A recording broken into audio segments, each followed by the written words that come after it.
जीवन का प्रतिपल हर क्षण महत्वपूर्ण है। किसी भी क्षण का मूल्य किसी दूसरे क्षण से ना तो ज़्यादा है और ना ही कम। आनंद को पाने के लिए किसी विशेष समय की प्रतीक्षा करना ना समझी है। भूत, भविष्य एवं वर्तमान में केवल वर्तमान ही हमारे पास रहता है। केवल इसी का एहसास एवं अनुभव होता है। वर्तमान पल के हाथ से निकल जाने पर वह अतीत का क्षण बन जाता है और अभी के बाद का जो क्षण है वह आगत है, हमारी पहुंच से बाहर। केवल वर्तमान ही हमारी निधि है जिसे जीने की ज़रूरत है। जो ये जानते हैं वे वर्तमान क्षण का सार्थक उपयोग कर लेते हैं और किसी खास अवसर की प्रतीक्षा करने वाले समूचे जीवन के अवसर एवं समय को ही गंवा देते हैं। वर्तमान का क्षण अति महत्वपूर्ण है। इसी वर्तमान क्षण में शाश्वत छिपा है जिसमें विराट का दर्शन होता है। समय का प्रवाह अखंड एवं शाश्वत है। इसमें निरंतरता है। हम अपने मन की अवस्था एवं स्थिति के आधार पर इस शाश्वत समय को कालखंडों में विभाजित कर देते हैं, क्योंकि हम शाश्वत में जीने के आदी नहीं हैं। शाश्वत में वही जीता है जिसका मन तीनों कालखंडों को एक साथ देख लेता है और वह अनुभव करता है कि समय के प्रवाह में ना तो कोई व्यतिरेक है और ना इसमें कोई व्यतिक्रम हो सकता है। यह तो बस नदी की धारा की तरह बहता चला जाता है। क्षण में शाश्वत छिपा है और अणु में विराट। यदि अणु को क्षुद्र और नगण्य मानकर छोड़ दें तो वह विराट की इस व्यापकता को खो देता है। अणु की वह इकाई है जिससे सृष्टि का निर्माण हुआ है। अणु की सूक्ष्मता में सृष्टि की व्यापकता सन्निहित होती है।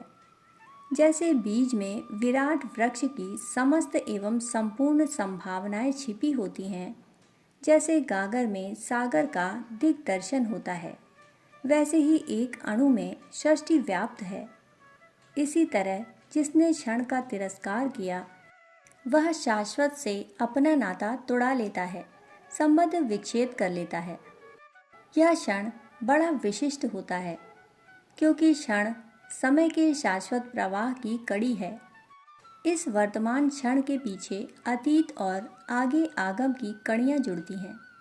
वर्तमान के क्षणों को यूं ही निरर्थक मानकर महत्वहीन समझ लेने की भूल नहीं करनी चाहिए, क्योंकि यही द्वार है जीवन में प्रवेश करने का। जो जीवन को जानता है, इसके उद्देश्य एवं लक्ष्य को भी समझता है, उसे वर्तमान के क्षणों में ही गहरे गहन अवगाहन करने से परम की उपलब्धि होती है। यह सब कुछ निर्भर करता है वर्तमान के क्षणों एवं पलों के सदुपयोग एवं उनके सुनियोजन से। क्षण क्षण से ही जीवन बनता है। इस सत्य की समझ से ही जीवन का रहस्य अनावृत होता है। जिन्हें भी इस सत्य की अनुभूति हुई है, उन सब ने यही कहा है कि जीवन समय का पर्याय है, जो झाग के बुलबुले के समान उठता गिरता रहता है। जो इस घड़ी है अगली घड़ी मिट जाएगा, अतः इस घड़ी को सहेज लेना चाहिए, जी लेना चाहिए, अन्यथा सब कुछ नष्ट हो जाएगा। वर्तमान को छोड़ भविष्य की योजना बनाना एक दिवा स्वप्न के समान है और ऐसे ही वर्तमान को छोड़कर अतीत में उलझे रहना एक विडंबना के समान। परंतु जो वर्तमान को पहचान लेते हैं, उसके प्रति सजग रहते हैं, वे एक ऐसे जीवन को प्राप्त कर लेते हैं जिसका प्रत्येक क्षण मूल्यवान हो जाता है। जीवन के इस सत्य का अनुभव करने वाले एक फकीर को किसी बादशाह ने कैद कर लिया। कैद की वजह यह थी कि उसने बादशाह के सामने समय की शाश्वतता की सच्चाई प्रकट कर दी थी। बादशाह को फकीर ने कहा, वर्तमान को संभाल लो, जीवन संभल जाएगा। वर्तमान को सहेज लो तो जीवन सार्थक हो जाएगा। खुद को बादशाह कहते हो और जीते हो दंभ एवं अहंकार में। सच्चा बादशाह तो वही होता है जो जीवन के सब रहस्यों को समझकर इसके आनंद को अनुभव करे। बादशाह को फकीर का कहा सच अप्रिय लगा, सो उसने उसे कैद कर लिया। उस फकीर के एक मित्र ने उससे कहा, आखिर यह बैठे बैठाए मुसीबत क्यों मोल ले ली? ना कहते वे सब बातें तो तुम्हारा क्या बिगड़ जाता, और बोल भी दिया तो वह कौन सा बदल गया।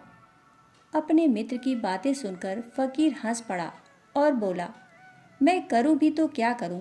जब से खुदा का दीदार हुआ है, जब से समय के महत्व का अनुभव हुआ है, तब से झूठ बेमानी हो गया है। कोशिश करने पर भी रहा नहीं जाता और झूठ तो बोला ही नहीं जाता। समय की महत्ता एवं परमात्मा की सत्ता ही कुछ ऐसी है कि उसे अनुभव करने के बाद असत्य का ख्याल ही नहीं आता। समय के एक एक क्षण को परमात्मा के पावन चरणों में समर्पित कर देने की उमंग मन में उठती है। समय के इस सार्थक सदुपयोग के अलावा कुछ समझ में नहीं आता। इन क्षणों में सत्य के अतिरिक्त अब जीवन में कोई विकल्प नहीं है। फिर इस कैद का क्या? यह कैद तो बस घड़ी भर की है। फकीर की कही हुई यह बात जेल के किसी सिपाही ने सुन ली और बादशाह को बता भी दी। सिपाही की बात सुनकर उस बादशाह ने कहा, उस पागल एवं फक्कड़ फकीर से कहना कि यह कैद घड़ी भर की नहीं बल्कि जीवन भर की है। उसे जीवन भर इसी काल कोठरी में सड़ते हुए मरना है। जीवन भर उसे इसी कैद में रहते हुए यह याद रखना होगा कि मैं भविष्य को अपनी मुट्ठी में कर सकता हूँ। फकीर ने जब बादशाह के इस कथन को सुना तो एक उन्मुक्त हंसी वातावरण में तैर गई। फकीर ने कहा, ओ भाई, उस नादान बादशाह से कहना कि उस पागल फकीर ने कहा है कि क्या जिंदगी उसकी मुट्ठी में कैद है? क्या उसकी सामर्थ्य समय के पहिए को थामने की ताकत रखती है? क्या उसे पता है कि पल भर के बाद क्या घटने वाला है?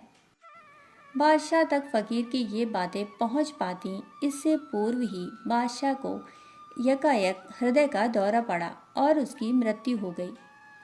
नए बादशाह ने फकीर को आज़ाद कर दिया। अब फकीर के मित्र को पता चला कि समय की समझ रखने वाला ही असली बादशाह है। सचमुच ही जो जीवन का सत्य पाना चाहता है उसे वर्तमान क्षण में जीने की कला आनी चाहिए। जीवन में सबसे महत्वपूर्ण बात यह है कि किसी भी क्षण को बेकार ना जाने दिया जाए और हर क्षण शुभ कर्म करते रहा जाए। बूंद बूंद से सागर बनता है और क्षण क्षण से जीवन। बूंद को जो पहचान ले वह सागर को जान लेता है और क्षण को जो पा ले वह जीवन को पा लेता है। जो जीवन को पा लेता है वही स्वयं परमात्मा के प्रति समर्पण कर सकता है। क्षण में शाश्वत की पहचान ही जीवन का आध्यात्मिक रहस्य है।